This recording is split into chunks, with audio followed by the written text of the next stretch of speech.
What's happening, YouTube? It's Simon 466 Cards, and today we're going to talk about a phrase in the hobby that I hear every so often that drives me crazy because it is wrong. It is just factually wrong, and it makes me cringe every time I hear it. And there are a few phrases about economics in the hobby that you hear that are just not true, but this is the one that is blatantly false. And I will explain why. If you ever watched the episode, or if you ever watched Family Guy, there's that episode where Peter talks about this really grinds my gears. Well, that's what this episode's gonna be like. So if you are not ready for me to kind of go on a rant here about why this phrase is wrong, then feel free to skip. I apologize. I'll catch you next time. All right. But here we go. This started from a video I made about the paradox of investment cards, which I will link to in the description below. And one of the comments I got was, there's this big comment here. The part that really matters is this person, after I cleaned up some of his typos, not that I'm getting petty here, but he says, if you're trying to tell me that there aren't 11,000 collectors, because that's how many, what the pop count is for this Shohei Ohtani card that I was talking about, who wouldn't want a PSA 10 card, you're misinformed. Basically saying the pop is 11,000. You're telling me that you can't find 11,000 people who will want this card? That's bananas. And as a result, that's why the card price for this card will not go down.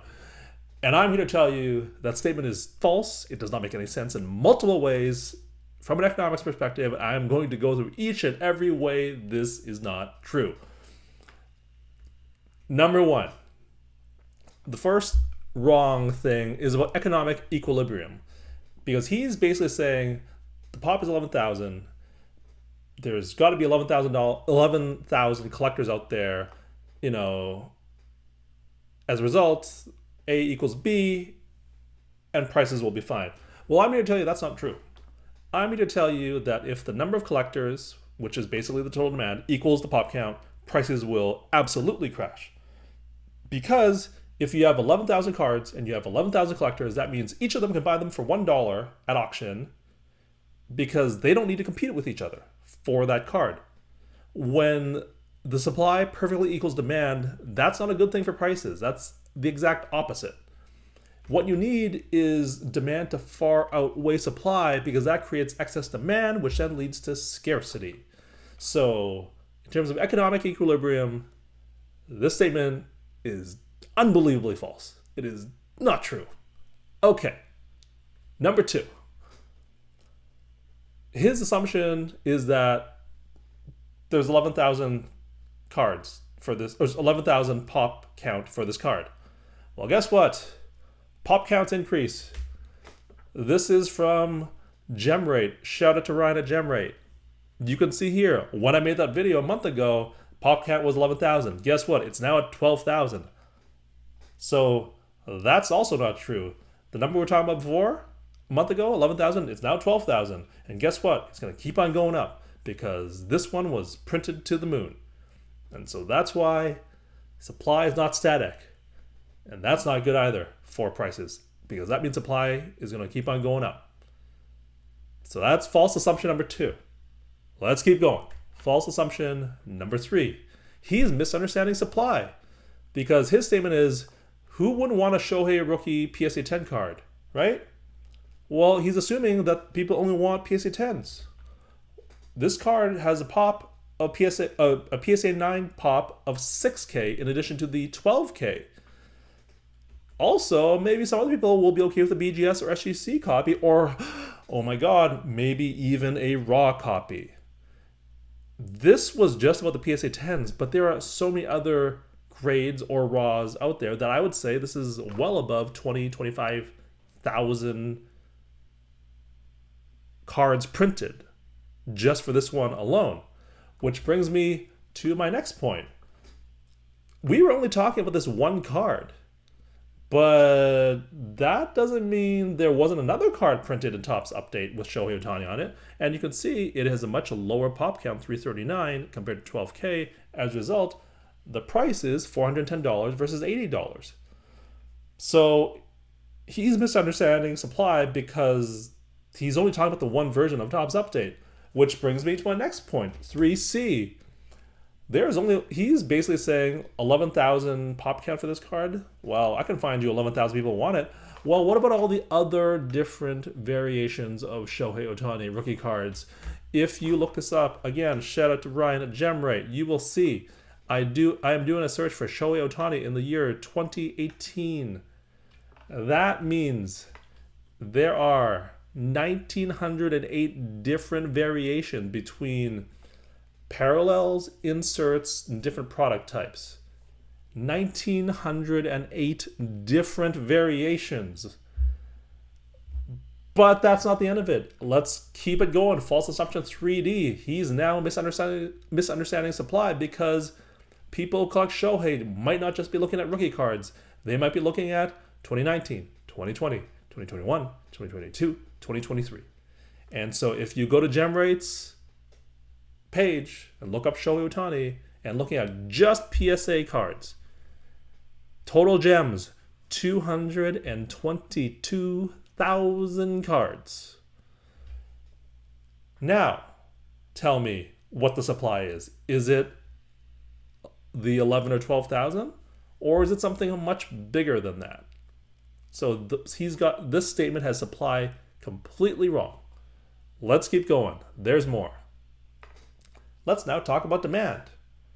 He's again saying, if you're trying to tell me that there aren't 11,000 collectors who wouldn't want a Shohei rookie card, you're misinformed. Well, I think I can say with certainty there are 11,000 collectors who would want Shohei rookie card for free. If you said, here is this card, would you take it? Absolutely. We're talking about demand now, right? But will they pay $25 for it?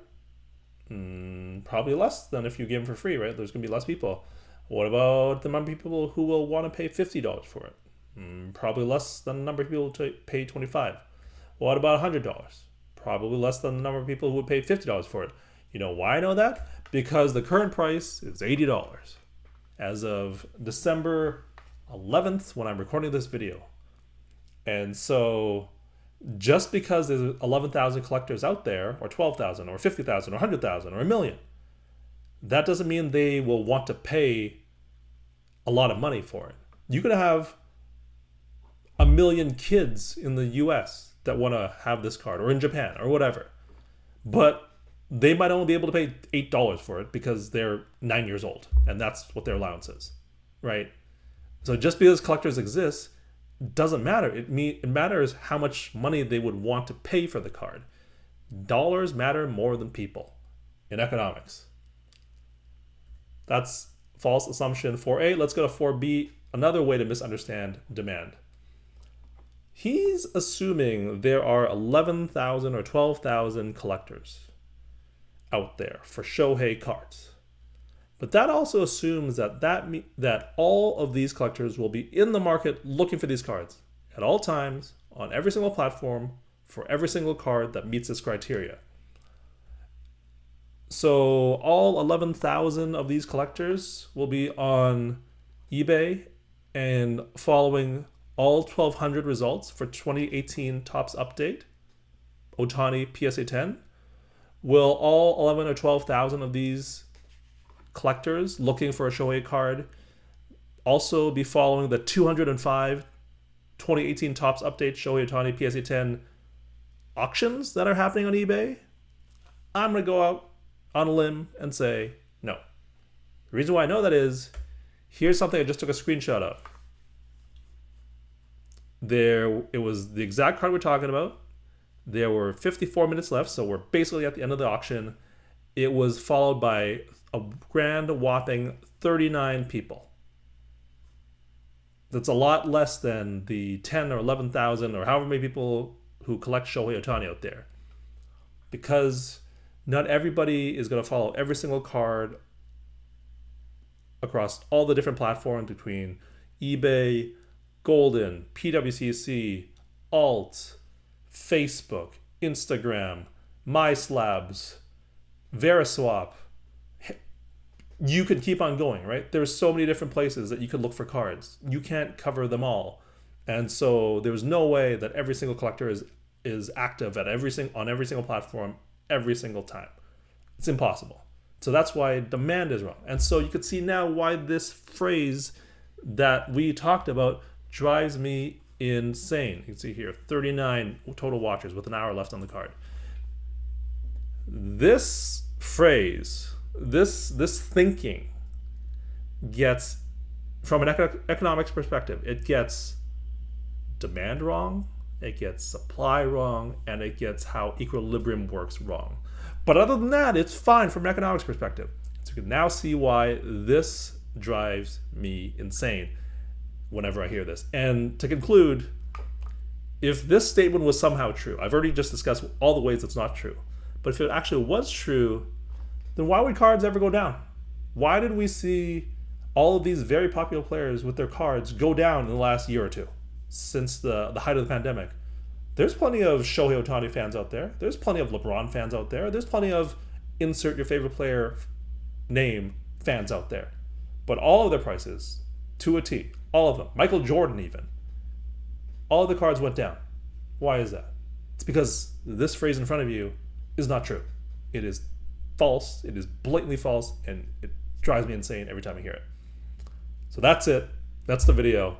Let me know in the comments if you have heard this phrase before, if you believed it, if you still believe it, what your thoughts are on this video. If you can't tell by my tone, I feel very strongly about this because it offends me as someone with an economics background to an intensity that I don't think I've had in any other video, perhaps. But as we always do on this channel, or sometimes on this channel, we preview the next one. And the next one we're going to do is we're going to review my sports card predictions from 2023 that I made a year ago. We're going to see how I did. That's it. That's the video. Thank you, as always, for listening and watching, and I will talk to you all soon. Cheers.